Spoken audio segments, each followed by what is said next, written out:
আমরা কি আসলে দুদককে সেরকম দেখবো কিনা যে বিদেশ চলে যাওয়ার সুযোগ করে দেওয়ার পরে বিদেশ যাত্রা নিষেধাজ্ঞা দেওয়া হবে, ধরাছোঁয়ার বাইরে থেকে যাবে অনেকে প্রভাবশালী হয়ে, এই ধরনের পরিস্থিতি আমরা দেখবো কি? এখন আসলে যে পরিস্থিতি চলছে এতে শুধু বাজার গরম হবে। আপনি দেখবেন যে মামলা হচ্ছে, মামলা করতেছে, তদন্ত হচ্ছে, অনুসন্ধান হচ্ছে। আসলে মূল জায়গায় আমাদের যে প্রত্যাশার জায়গা সেটা আমরা যেতে পারবো না। অলরেডি ইতিমধ্যে সরকার একটি ঘোষণা দিয়ে দিয়েছে, তারা জুনের মধ্যে নির্বাচন দিয়ে দিবে 2026 সালের। 1.5 বছরের মধ্যে এত বড় বড় ঘটনা ইনভেস্টিগেশন করে আসামিদের বিচারের আওতায় নিয়ে আসার সুযোগ না। তাদেরকে কী করতে হবে, পরবর্তী যে সরকার আসবে সেই সরকারের সঙ্গে মিলিয়ে কাজ করতে হবে। সেই সরকারকে এখন মানুষ বলতেছে, বা আমরা যারা গণমাধ্যম কর্মীরা বুঝি, সেটি বিএনপি সরকার আসবে। বিএনপি সরকার আসলে দায়িত্ব নিবে কে?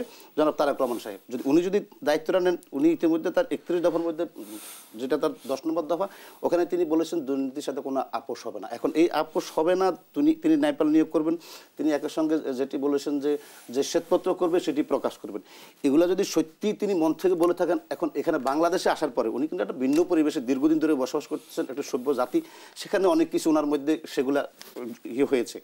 এখন এখানে আসার পরে তার আশপাশে যে লোকজনগুলো আছে যারা দীর্ঘদিন বঞ্চিত, তারা আসলে তাকে সেই পথে হাঁটার সুযোগ দেবে কিনা। যদি সেই সুযোগটা দেয় তাহলে সেটি দুর্নীতি দমন কমিশনের প্রভাব পড়বে। আবার যদি এমন হয়, শেখ হাসিনাও কিন্তু বলেছিলেন যে দুর্নীতির জিরো টলারেন্স, এখন কিন্তু তার ফ্যামিলির বিরুদ্ধে 80,000 কোটি টাকা, এরকম যদি হয় শুধু বলার জন্য বলা, তাহলে আমার মনে হয় আমাদের এখানে কিছু হবে না। এবং শেখ হাসিনার আমল আরেকটি কাজ হয়েছে, তারা কিন্তু অনেক কিছু নিয়ে ওই যে শুদ্ধাচার পুরস্কার দিতেন, তারা বেনজির আহমেদ দুর্নীতি করেছে, তাকে র্যাবের ডিজি বানিয়েছেন, মেট্রোপলিটন পুলিশের বানিয়েছেন, কমিশনার বানিয়েছেন, তাকে আইজিবি বানিয়েছেন। এই লোকটা যে বাংলাদেশের সব জায়গায় জায়গা কিনেছেন, এত টাকার মালিক হয়েছেন, এটাকে তার একটা এজেন্সিও দেখে নাই। তাহলে যদি এইরকম হয় যে জিরো টলারেন্স মুখে আর ভিতরে লাগাম ছেড়ে দিব, আবার এদেরকে জায়েজ করার জন্য শুদ্ধাচার পুরস্কার, পাসপোর্ট অফিসের একজন কর্মকর্তা ছিল, শুদ্ধাচার পুরস্কার 2 বার পেয়েছে। আমি রিপোর্টার থাকতে তার বিরুদ্ধে নিউজ করেছিলাম। সেটা হচ্ছে তার আবার ঢাকা শহর 6-7টা প্লটও পাওয়া গেছে, তার আবার প্লটও আছে, তার বিরুদ্ধে দুর্নীতি দমন কমিশন মামলাও করেছে। তার মানে কি, সবকিছুই যদি এইরকম হয় তাহলে আমরা আবার আগের জায়গায় চলে যাব। যদি বাস্তবে পরবর্তীতে যে রাজনৈতিক সরকার ক্ষমতায় আসবে বিএনপি, তারা যদি যেগুলো বলছে মনে প্রাণ বিশ্বাস করে এবং সেটা বাস্তবায়ন করে, তাহলে হয়তো কিছুটা হলেও দুর্নীতির লাগাম। এটা খুব মানে শুদ্ধাচারের জায়গাটা কেন আসবে? দুর্নীতির সবচেয়ে জটিল বিষয়টা হচ্ছে কি, দুর্নীতি কিন্তু সহজ সরল লোক করে না, দুর্নীতি করে শিক্ষিত সচেতন লোক। আপনি এদের সচেতন করার কিছু নেই। এখন এদেরকে একটি উপায় আছে, সামাজিকভাবে বয়কট করা। এখন কে করবে? সামাজিকভাবে যার টাকা হয়ে গেছে তাকে আপনি টেলিভিশনের টকশোতে নিয়ে আসতেছেন, যার টাকা হয়ে গেছে তারা আপনি গ্রামের সংবর্ধনা দিচ্ছেন, তাহলে তো হবে না।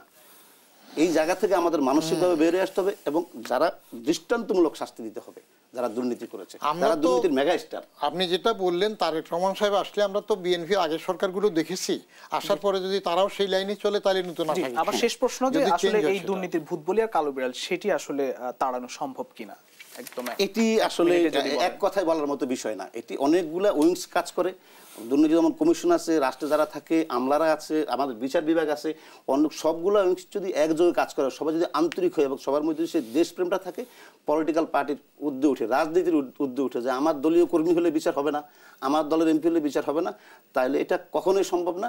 আর এই সরকারের সামনে যে সুযোগটা ছিল, আমার মনে হয় সেই সুযোগটা তারা এখনো কাজে লাগাচ্ছে না। এরা যতটুকু সময় পেয়েছে অন্তত এই জায়গাটা তারা টাচ করে যাক, কয়েকটা দৃষ্টান্তমূলক বিচার করে যাক, কিছু লোককে জেলখানায় নিয়ে যাক, এদের মুখোশ উন্মোচন হোক। এটি দুর্নীতি দমনে না হোক, প্রতিরোধে কাজে লাগবে। অন্যরা ভয় পাবে দুর্নীতি করতে, সেই কাজটি আমার মনে করলে কিছুটা হলেও আমরা সেটি নিশ্চয় চাই। জনাব মহিউদ্দিন এবং ডক্টর বদিউর রহমান স্যার, আপনাদের দুজনকে আবারও ধন্যবাদ জানাচ্ছি।